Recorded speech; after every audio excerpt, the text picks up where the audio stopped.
யாக்கோபு அதிகாரம் 1.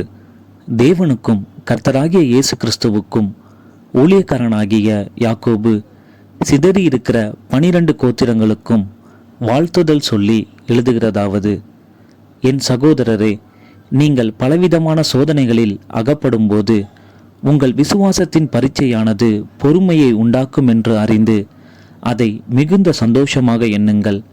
நீங்கள் ஒன்றிலும் குறைவுள்ளவர்களாயிராமல் பூரணராயும் நிறைவுள்ளவர்களாயும் இருக்கும்படி பொறுமையானது பூரண கிரியை செய்ய கடவது.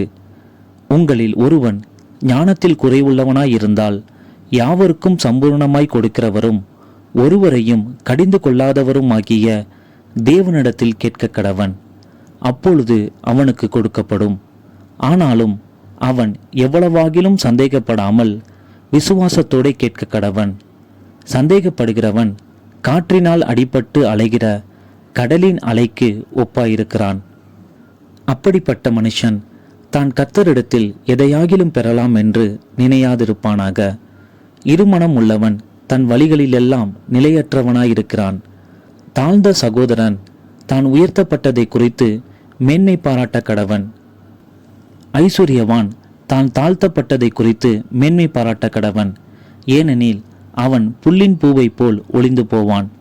சூரியன் கடும் வெயிலுடன் உதித்து புல்லை உலர்த்தும் போது அதன் பூ உதிர்ந்து அதன் அழகான வடிவு அழிந்து போகும்.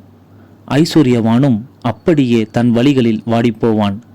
சோதனையை சகிக்கிற மனுஷன் பாக்கியவான்.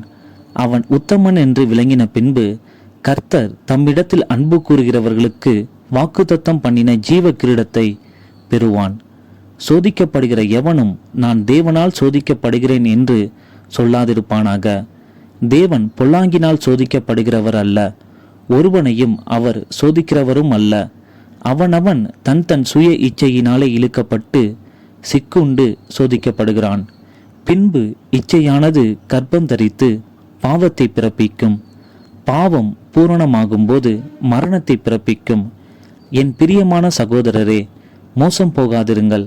நன்மையான எந்த ஈவும் பூரணமான எந்த வரமும் பரத்திலிருந்து உண்டாகி ஜோதிகளின் பிதாவினிடத்திலிருந்து இறங்கி வருகிறது. அவரிடத்தில் யாதொரு மாறுதலும் யாதொரு வேற்றுமையின் நிழலும் இல்லை. அவர் சித்தம் கொண்டு தம்முடைய சிருஷ்டிகளில் நாம் முதல் பலன்களாவதற்கு நம்மை சத்திய வசனத்தினாலே ஜனிப்பித்தார். ஆகையால் என் பிரியமான சகோதரரே, யாவரும் கேட்கிறதற்கு தீவிரமாயும் பேசுகிறதற்கு பொறுமையாயும் கோபிக்கிறதற்கு தாமதமாயும் இருக்க கடவர்கள். மனுஷருடைய கோபம் தேவனுடைய நீதியை நடப்பிக்க மாட்டாதே.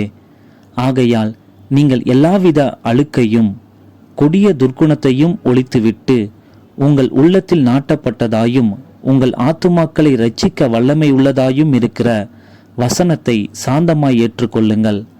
அல்லாமலும் நீங்கள் உங்களை வஞ்சியாதபடிக்கு திருவசனத்தை கேட்கிறவர்களாய் மாத்திரமல்ல, அதன்படி செய்கிறவர்களாயும் இருங்கள். எண்ணத்தினாலெனில் ஒருவன் திருவசனத்தை கேட்டும் அதன்படி செய்யாதவனானால் கண்ணாடியிலே தன் சுபாவ முகத்தை பார்க்கிற மனுஷனுக்கு ஒப்பாயிருப்பான். அவன் தன்னைத்தானே பார்த்து அவ்விடம் விட்டு போன உடனே தன் சாயல் இன்னதென்பதை மறந்து விடுவான்.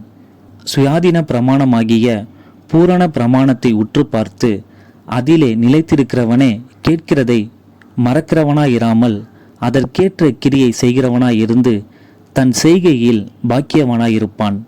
உங்களில் ஒருவன் தன் நாவை அடக்காமல் தன் இருதயத்தை வஞ்சித்து தன்னை தேவ பக்தி உள்ளவன் என்று எண்ணினால் அவனுடைய தேவ பக்தி வீணாயிருக்கும்.